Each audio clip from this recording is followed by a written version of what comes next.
au-dessus des puissances, au-dessus des rois, au-dessus de la nature et de la création,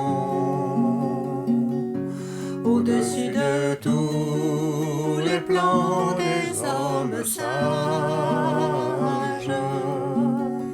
Bien avant le monde, tu existais. Au-dessus des royaumes, au-dessus des trônes, au-dessus des merveilles que ce monde a connues, par-dessus tous les trésors de la terre, rien ne peut mesurer ta valeur.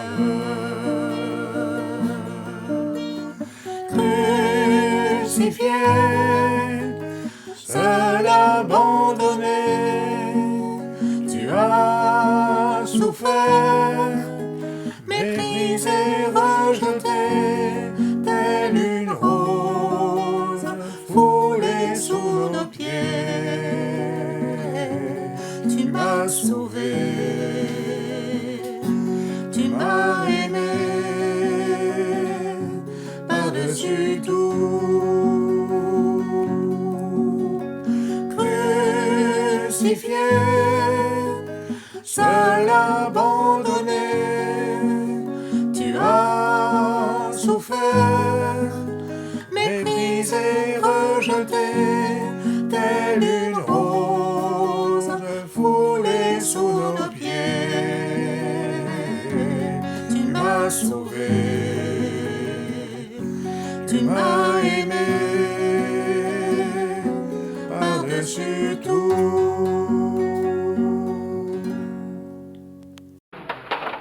Vous savez que nous, les humains, nous sommes fabriqués de différentes façons. Nous avons le corps physique, vous me voyez, je vous vois.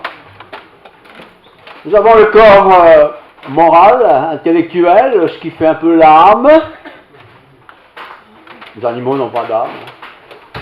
Et puis nous avons la partie spirituelle, celle que nous recevons à la conversion dans le Seigneur Jésus-Christ.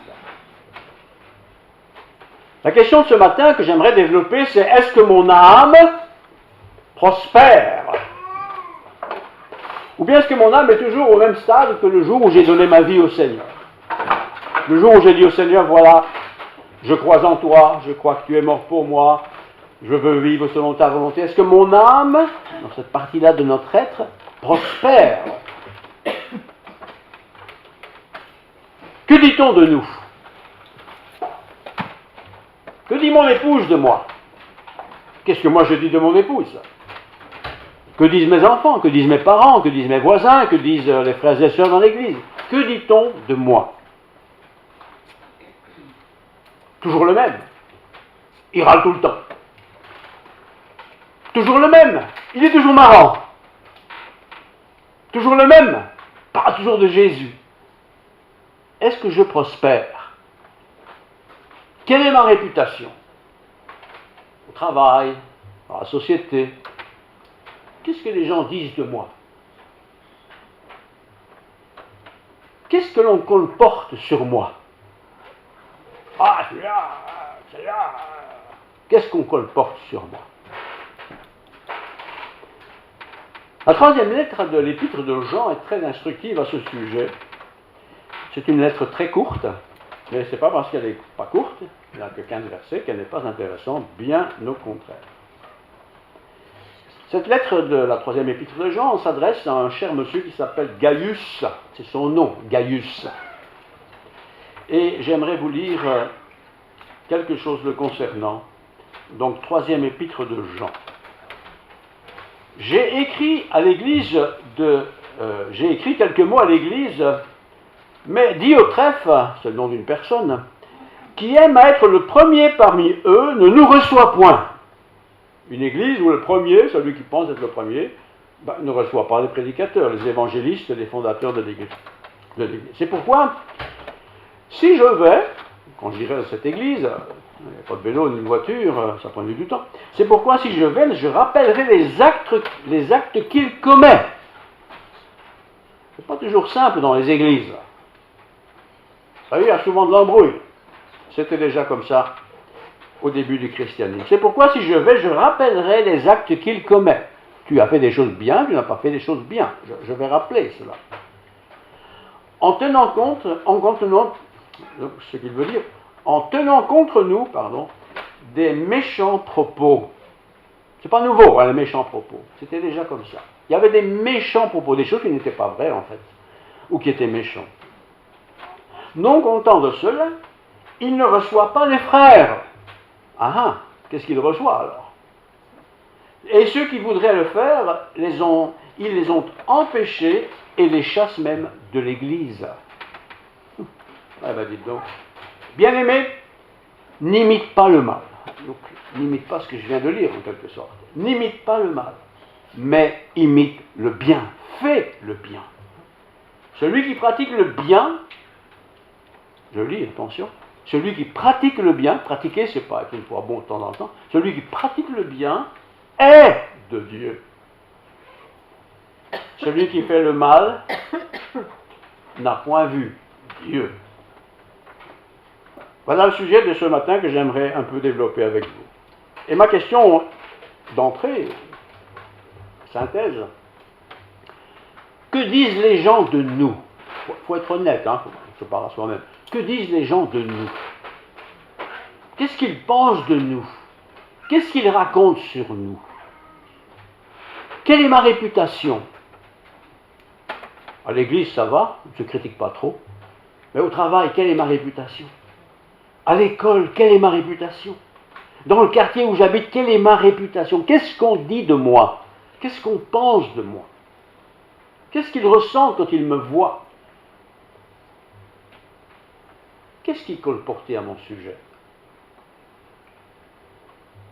La troisième lettre que je viens de lire, qui est très courte, vous pouvez la relire tranquillement à la maison d'une manière totale. Elle ne comporte que 15 versets. Et en plus, elle s'adresse à un homme en particulier. Et cet homme, il s'appelle Gaius. On le connaît sous ce nom-là. Gaius. Gaius. L'ancien à Gaius. L'ancien, c'est celui qui a une fonction particulière dans l'Église. C'est toujours au masculin, il n'y a pas d'ancien féminin. Quoi qu'il y a des églises qui ont mis ça au féminin. Mais ce n'est pas comme ça. L'ancien. L'ancien, c'est celui qui a été choisi, installé pour être quelque part le conducteur, le surveillant. Celui qui, surveillant, pas de la vie privée, le surveillant pour voir si la doctrine qui est prêchée est juste et correcte. C'est ça le rôle d'un ancien. Bien-aimé, je vous lis ici, je souhaite que tu prospères à tous égards. Pas prospérer simplement en n'ayant plus de bedon, ou prospérer parce que tu es maigre, il faut un peu grossir, non. Que tu prospères à tous égards. Le corps peut-être, encore que ça c'est secondaire, mais notre âme, ma façon de parler, ma façon de raisonner, ma façon d'aborder, est-ce que tu prospères? Donc, bien-aimé, je souhaite que tu prospères à tous égards et sois en bonne santé. Tiens, ben oui, quelqu'un qui est malade, on espère pour lui qu'il sera en bonne santé. On a parlé tout à l'heure des gens qui étaient sourds, là, qui ont des difficultés. On espère pour eux que ça va aller mieux. On espère cela. Donc, et dans quelle mesure? Que tu prospères en bonne santé, comme prospère l'état de ton âme. Ce n'est pas le corps qui doit correspondre à l'âme, mais c'est l'âme qui doit être le modèle pour le corps. Donc je peux être malade, quelque part physiquement, ou avoir un handicap physique, mais ce qui doit prospérer avant tout, c'est l'état de mon âme. Et l'âme ne meurt pas. Mon corps meurt, mon âme non. Mon âme va passer dans l'éternité avec Dieu, si je suis enfant de Dieu. Sinon, ce n'est pas avec Dieu, donc c'est avec l'enfer. Mais si je suis avec Dieu, il faut que je prospère. Prospérité, c'est-à-dire progresser, avancer. J'ai été fort réjoui, dit l'apôtre, lorsque des frères sont arrivés et ont rendu témoignage de la vérité qui est en toi. Un chrétien doit être quelqu'un de véridique, d'authentique. Est-ce que tu es dans la vérité? Ce n'est pas seulement la vérité théologique, c'est la vérité de ta vie. Quand tu dis je prie, mais en réalité tu ne pries pas, tu es un menteur. Quand tu dis que je jeûne pendant 3 jours, ah oui, mais tu fais régime, c'est pas pour Dieu que tu jeûnes. C'est pas la même chose. Je continue. J'ai été fort réjoui lorsque des frères sont arrivés et ont rendu témoignage de la vérité qui est en toi. Donc, est-ce que je suis dans la vérité? De la manière dont tu marches dans la vérité. Tu as la vérité, la connaissance, théologique par exemple, mais est-ce que tu marches dans cette connaissance théologique que tu as apprise? Je n'ai pas de plus grande joie, dit l'apôtre Jean, n'importe qui Jean, c'est le bien-aimé de Jésus, je n'ai pas de plus grande joie que d'apprendre, donc c'est une nouvelle qui se transmet, d'apprendre que mes enfants marchent dans la vérité. Et le sujet de ce matin, vous l'aurez bien compris, je prospère, un chrétien prospère, pas parce qu'il est plus grand, plus petit ou tout ce que vous voulez, mais je prospère quand je développe la vérité en moi. Est-ce que je marche dans la vérité?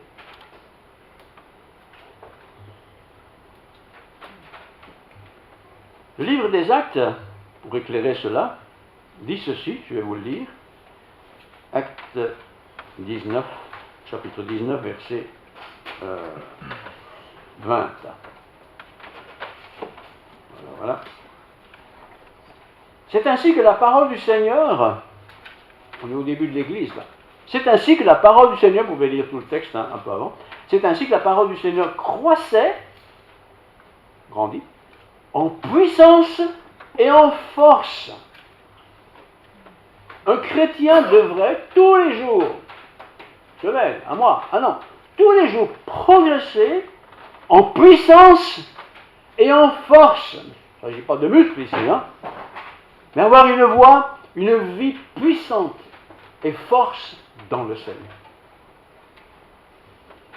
Est-ce que je suis toujours aujourd'hui comme j'étais il y a 1 an ou 2 ans ou 10 ans en arrière? Il faut une croissance. Un bébé, quand il est petit, on veut qu'il grandisse. Et on le voit, il grandit petit à petit. Mais est-ce que je grandis dans la foi? Est-ce que j'ai plus de foi aujourd'hui qu'il y a 1 an? Est-ce que je suis, je ne vais pas dire plus grand chrétien, mais un chrétien plus fort, plus engagé aujourd'hui qu'il y a 10 ans?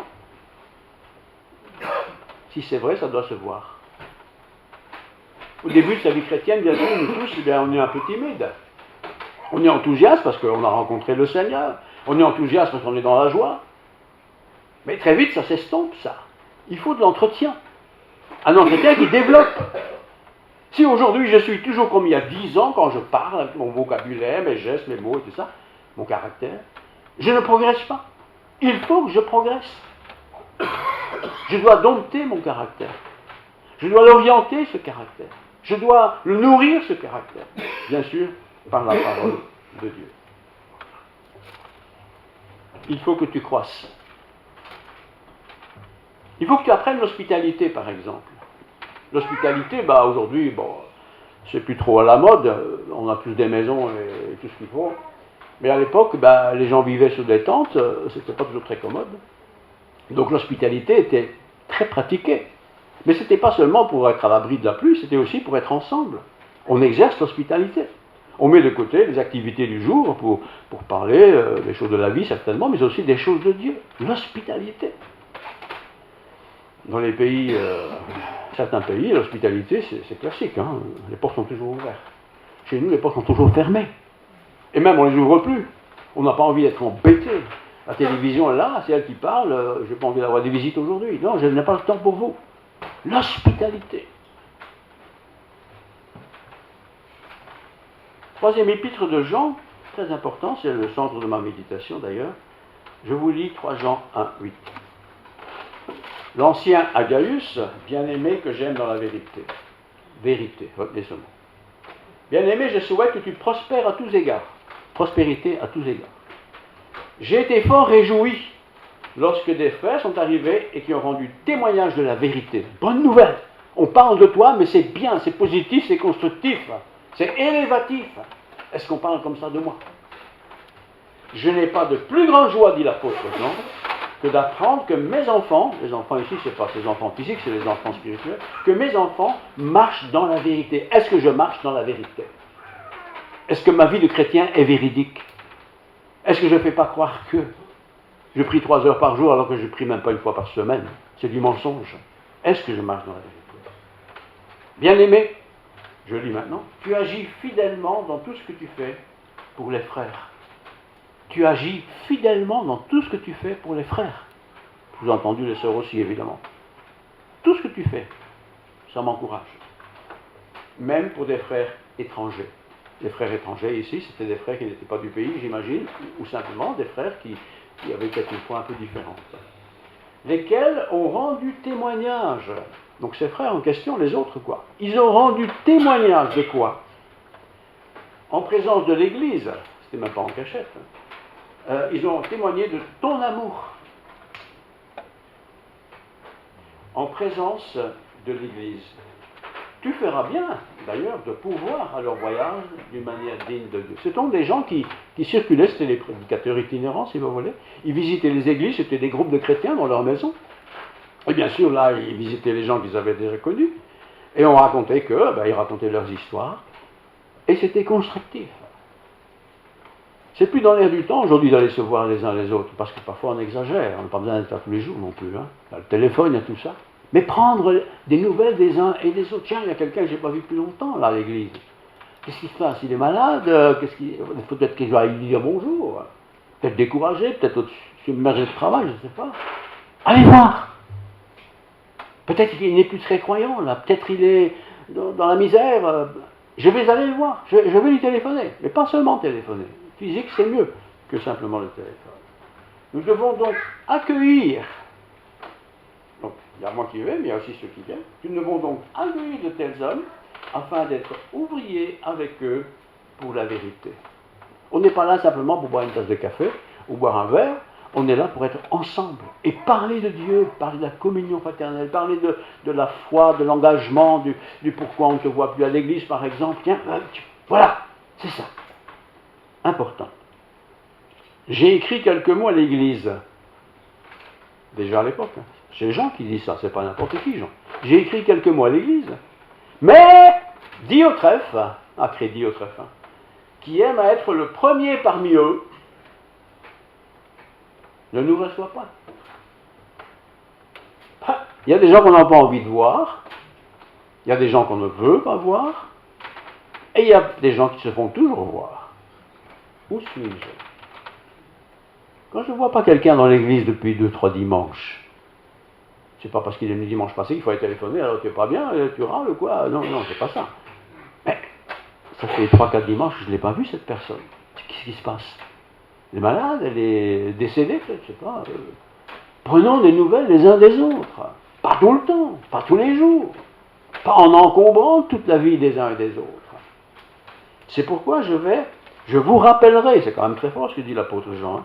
Je sais pourquoi si je vais, donc quand j'irai en visite, je rappellerai les actes qu'il commet. Parce que parfois il y a des chrétiens qui font des choses pas bien. Il est marié et il couche avec une autre femme, c'est pas bien ça. Alors si je vais le voir, je vais lui dire, mais qu'est-ce qui se passe là? Tu flirtes avec cette femme-là, je vois bien, c'est pas net ça. C'est aussi le rôle, pas seulement du pasteur, c'est le rôle de chacun de nous. Veillons les uns sur les autres. Je continue. C'est pourquoi si je vais, je rappellerai les actes qu'il commet, ou elle, en tenant contre nous des méchants propos. Il n'y a rien de plus pénible pour un serviteur de Dieu d'entendre qu'on raconte des choses qui sont fausses. On ne dit pas au pasteur en question, ou à un ancien, ou à quelqu'un, on le raconte. Et on a tellement de plaisir à raconter qu'on a raconté. Et tous, on arrange un peu les angles. Et pour finir, ce qui était une queue de cerise devient une grappe de raisin très désagréable. Faire attention quand on raconte des choses. Est-ce nécessaire? Est-ce que ça va apporter quelque chose? Est-ce vrai? Est-ce que ça va construire l'Église? Frères et sœurs qui voudraient le faire, ils les en empêchent et les chassent de l'Église. C'est écrit comme ça. Quand quelqu'un veut faire du mal à quelqu'un d'autre, et que c'est faux, d'abord faire du mal c'est déjà pas bien, mais si en plus c'est faux, il faut les chasser de l'Église. Je n'ai jamais chassé quelqu'un de l'Église, vous savez. Mais parfois, peut-être, serait-ce nécessaire. Peut-être c'est moi qui ai besoin d'être chassé, alors chassez-moi. Bien-aimé, n'imite pas le mal, mais le bien. En tant que chrétien né de nouveau, on n'est pas là pour imiter le mal. Le mal, il y en a assez. Hein. Mais imite le bien. Quand tu vois quelqu'un qui fait le bien, imite-le, fais comme lui. Regarde son modèle de vie. Imite-le, fais comme lui. Et ce sera bien. L'âme a besoin de prospérer. Tout le monde prend soin de son corps. Bébé, on prend soin, un ado, un adulte, même quand on est plus âgé, on prend soin de notre corps. Et il faut le faire. C'est Dieu qui nous a donné un corps pour en prendre soin. Mais mon âme, ça c'est différent. On ne va pas chez l'épicier du coin dire tiens, qu'est-ce que tu penses de mon âme? Je s'en fous. Hein. Mais moi pas. Et en tant que frère et soeur, je ne me fous pas de l'âme de l'autre. Excuse-moi pour le mot. Hein. Je ne me fous pas de l'âme de quelqu'un. Parce que l'âme, le corps, lui, va mourir, disparaître. Mais l'âme, non. L'âme est éternelle. Et cette âme va vivre dans l'éternité. Et puisqu'elle va vivre dans l'éternité, il faut qu'elle soit en bonne santé. Et si elle est malade, il faut la corriger. Il faut la réparer. Il faut l'entretenir. Et c'est important. L'âme de Gaius, dont il est question, il est dit que l'âme de Gaius prospérait. Je vous lis maintenant. Hein. J'ai été fort réjoui lorsque des frères sont arrivés et ont rendu témoignage de la vérité qui est en toi, de la manière dont tu marches dans la vérité. Encouragé qu'il était Jean d'en prendre ses nouvelles. On lui raconte ça de la part de ce monsieur. Je n'ai pas de plus grande joie que d'apprendre que mes enfants, là c'est plutôt général, marchent dans la vérité. Marcher dans la vérité. Est-ce que c'est ça qui me caractérise? Quand on dit me, c'est nous. Hein. Est-ce que c'est ça qui nous caractérise? Ah, lui, super, quand tu joues au foot, je suis super. Tant mieux. Ben, ça fait quoi dans la vie, ça? À part que tu mets peut-être un but et que l'ennemi est très mécontent. C'est pas très très important, ça. Mais prospérer dans ma piété chrétienne. Et la piété chrétienne, qu'est-ce que c'est? Ben, la piété, c'est pas... C'est pas ça, hein? C'est appliquer tout ce que Dieu nous donne par son Saint-Esprit. Avant, j'avais une tendance un peu exagérée, les histoires que je racontais. Maintenant, j'ai réussi à bien atténuer ça. Je ne suis pas encore parfait, mais je progresse. C'est ça, la sanctification. Avant, j'avais vite la tête et les gros coups. Tout ça, c'est plus tout à fait la place qu'il avait autrefois, il y a 1 an, 2 ans, 3 ans. J'essaie d'être humble. J'essaie d'être aimant. J'essaie, enfin, tous les qualificatifs que nous présente l'Écriture sainte. Est-ce que ton âme, c'est la question qui est posée par Jean, est-ce que ton âme prospère? On ne parle pas de l'âme dans la vie, hein? Pourtant nous avons tous une âme. Hein? Et l'âme, c'est la base, c'est la source de la connaissance, de l'intelligence, du sentiment. Tout ça, c'est l'âme. C'est pas matériel, ça. Est-ce que ça prospère? Exemple simple, qui n'est pas vrai, je l'invente. Je vais à l'église, et il y a une personne, ça fait 3 ans que je la connais, je ne lui ai jamais dit bonjour. Et pourquoi je ne lui ai pas dit bonjour? Parce qu'elle ne m'a pas dit bonjour. Donc comme elle est plus jeune que moi, c'est à elle à faire le pas. Vous voyez le raisonnement, hein? Nous avons tous un peu ce genre de raisonnement. Et pendant des années, je ne dis pas bonjour, parce qu'elle ne me dit pas bonjour, elle ne m'a jamais dit bonjour. Mais la sanctification, c'est vrai, elle ne m'a jamais dit bonjour. Peut-être elle a peur de moi, après tout. Peut-être elle n'ose pas, parce qu'elle est timide. Alors qu'est-ce que je fais? Ben, je vais aller lui dire bonjour. Bonjour ma chère sœur. Gros bisous là. Ou pas de bisous, hein, c'est comme vous voulez. Mais c'est important ça. La communion fraternelle, c'est ça. Et je vous pose la question, il ne faut pas me répondre. Hein. Avez-vous déjà dit bonjour à nous tous qui sommes ici ce matin? Pas forcément aujourd'hui. Mais il y a des gens avec qui on ne parle pas. Bon, il y a des gens avec qui on parle plus facilement, évidemment. Hein? Mais quand même, nous sommes tous frères et sœurs. Nous allons passer l'éternité ensemble. Pourquoi je ne dis pas bonjour à ce frère qui est tout noir et moi qui suis tout blanc? Je vous le dis parce que c'est vrai, il y a des gens qui n'osent pas. Ils n'osent pas parce qu'ils n'osent pas. C'est aussi simple que ça. Mais ils n'osent pas, mais moi je vais oser, je vais aller lui dire bonjour à ce blanc qui n'aime pas trop les noirs. Oui? Ben oui, c'est comme ça. Et c'est pas... C'est physique. C'est comme ça. Et nous avons tous une éducation. Il suffit que nos parents disent oh, j'aime pas ceci, j'aime pas les Arabes, j'aime pas les Flamands. Moi j'aime les Flamands. Évidemment. Mais j'aime aussi les francophones, franchement. Ma femme est francophone. Mais oui, mais j'aime les luxembourgeois aussi. J'aime les Allemands, j'aime l'humain, quoi. Et pourtant, objectivement, si on s'arrête un peu et qu'on réfléchit à sa vie, bah oui, c'est vrai. Même dans l'église, on n'est pas 1000 ici, hein. Il y a des personnes à qui j'ai même jamais donné la main. Et pourquoi je n'ai pas donné la main? Parce qu'il n'y a pas d'affinité quelque part. Je ne le sens pas. C'est pas une question de sentiment, ni d'affinité, ni d'odeur. C'est une question de dire bonjour, on donne la main. Voilà. Et si dans l'église on s'embrasse, bah pourquoi tu ne l'embrasses pas? Fraternellement, j'entends. C'est important, frère. La communion fraternelle, c'est pas que le blabla, hein. C'est aussi la réalité des uns et des autres. Du coup, j'ai sauté 2 pages. Soyez courageux, on arrive. L'authentique amour de Dieu en nous, frères et sœurs, c'est pas simplement la grande démonstration spirituelle. J'ai toutes les formules qu'il faut pour parler de Dieu. C'est aussi ça. Mais je peux être grand discoureur de la parole de Dieu et ne pas avoir d'amour fraternel pour celui qui est à côté de moi. Mais celui qui est à côté de moi, pas terrible, hein. Une petite voiture, moi j'en ai une grosse, on n'est pas le même niveau. Ah, parce que le niveau spirituel dépend de ta voiture. Je dis ça en blaguant, mais je le dis parce que je le sais. C'est comme ça. On a une grosse bagnole, bah tant mieux que tu as une grosse bagnole. Tu gagnes bien ta vie, tant mieux. Tant mieux. Tu as une petite voiture, en plus elle est rouillée. Pas marrant. Mais on peut peut-être s'arranger pour qu'elle ne soit plus rouillée. Voyez? La vie fraternelle, c'est d'être plus concret.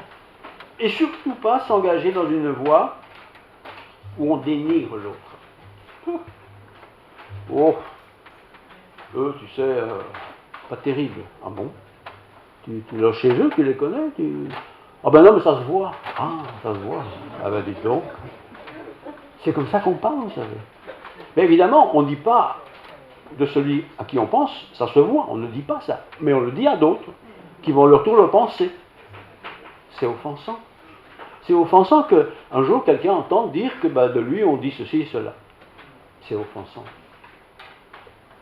La parole de Dieu, je trouve, et relisez cette 3e épître de Jean qui est très pratique, et très intéressant.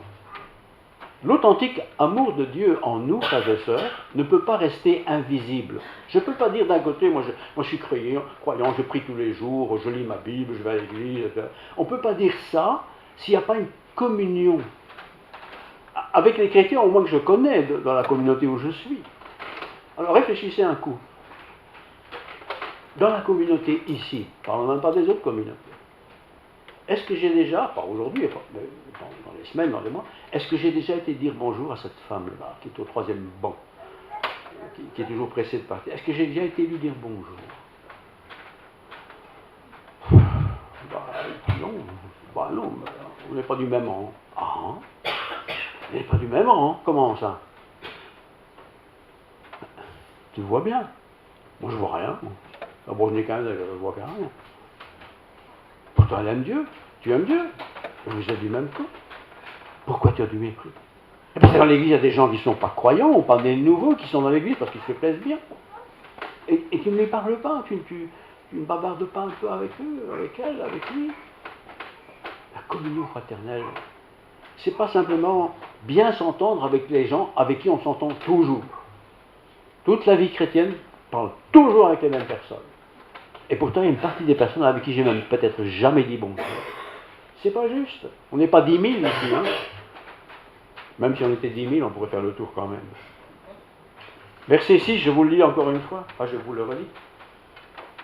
Bien-aimé, tu as agi fidèlement dans tout ce que tu fais. Bravo. Pour tes frères et même pour les frères étrangers. Bravo. Lesquels ont rendu témoignage. Donc ces frères étrangers, on ne se connaît pas beaucoup, ils ont rendu témoignage de ton amour. Ce qui les a frappés, c'est pas qu'ils prêchaient bien, qu'ils chantaient bien, non, c'était pas ça. C'était leur amour. Et comment est-ce que je peux manifester mon amour à quelqu'un si je ne lui parle déjà pas? si je ne le salue déjà pas, si je ne lui dis pas bonjour, si je ne demande pas de ses nouvelles, comment je peux dire que je l'aime? C'est faux, c'est faux. Donc je relis, lesquels ont rendu témoignage de ton amour en présence de l'Église. On ne se cache même pas.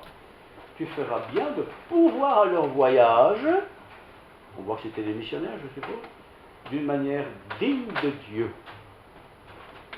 Pouvoir à leurs besoins d'une manière digne de Dieu. Quand quelqu'un me demande un coup de main ou une aide quelconque, je dis, ouais, j'ai pas le temps, cette semaine je ne serai pas là, je suis surchargé, je ne saurai pas. Bah, la semaine prochaine, encore pire. L'année prochaine alors. Oh, on verra, hein. Est-ce que c'est l'amour du frère, de la sœur, ça? On n'est pas toujours disponible, bien sûr. Bien sûr, on a de l'occupation, bien évidemment, et tant mieux. Mais est-ce que je ne peux pas prendre le temps à quelqu'un qui me dit, tiens, on pourrait une fois se voir? Parce que celui qui pose la question a peut-être envie de raconter quelque chose, de partager quelque chose. Prenons du temps, les uns pour les autres. L'amour de Dieu, quand il est dispersé, et l'amour de Dieu est dispersé, l'amour de Dieu est en nous, nous l'avons reçu par notre conversion, eh bien, il va nous donner, je pense, un intérêt particulier pour notre frère, notre sœur, qui est dans l'église locale ou d'autres églises, enfin des frères froids. Bien sûr aussi des gens qui ne sont pas chrétiens, on a aussi de l'amour pour eux. Mais ce n'est pas le même amour quand même que ceux qui sont dans la même église. Et à l'intérieur de l'église, évidemment, tout le monde n'a pas le même genre de vie. Et heureusement, sinon ce ne serait pas très sympathique. Nous avons des genres de vie différents.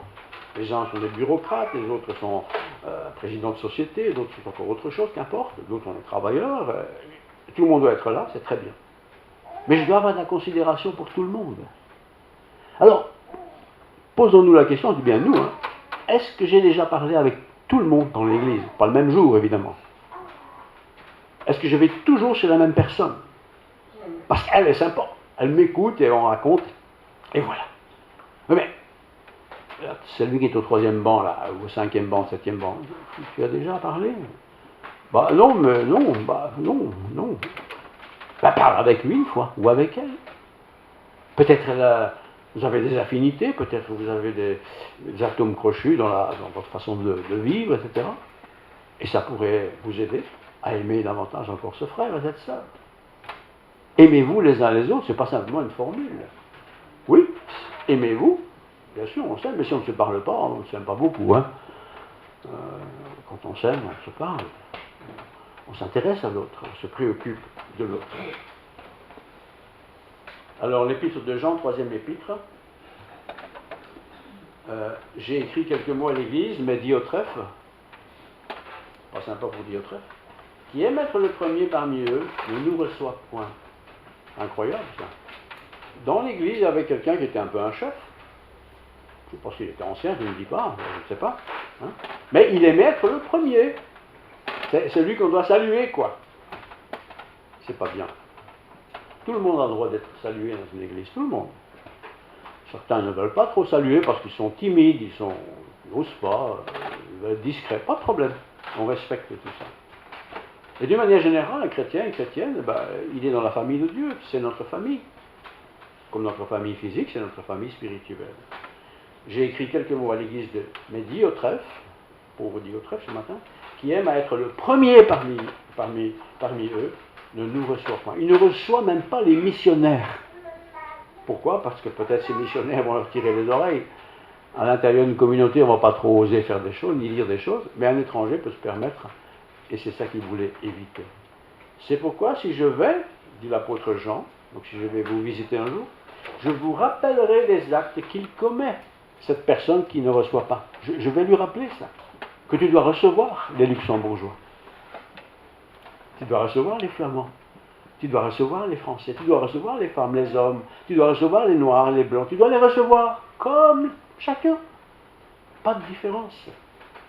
En tenant contre nous des méchants propos.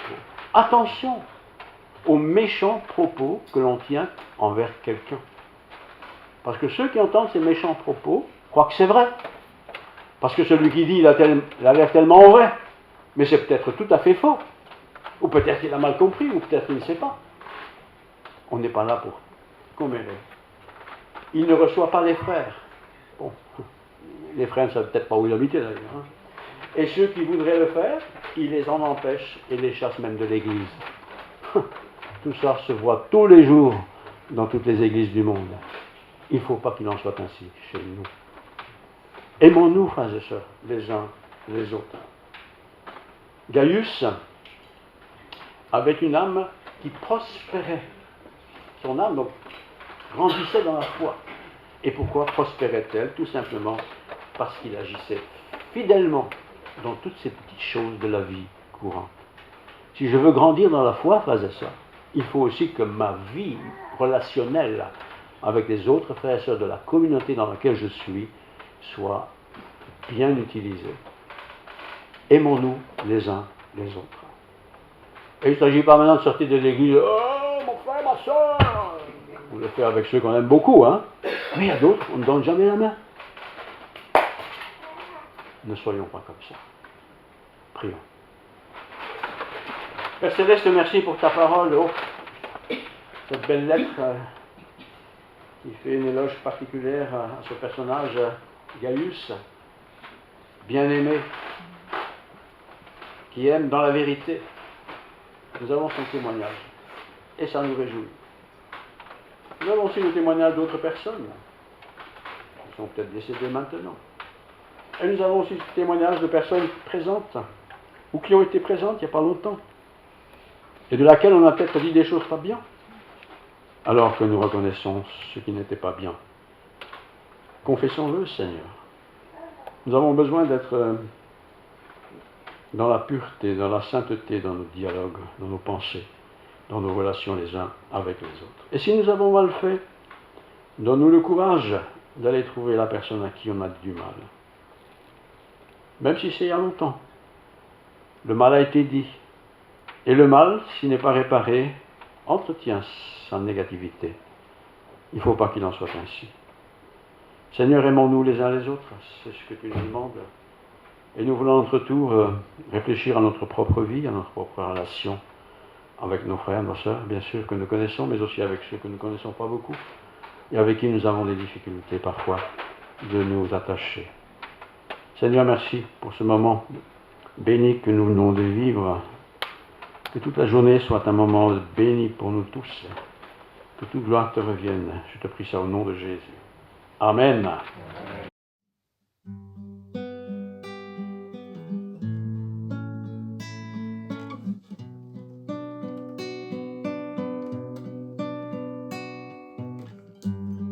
Nous voulons être un peuple embrasé, l'église que ton cœur attend. Viens briser nos chaînes, détruis notre orgueil, Seigneur.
fait briller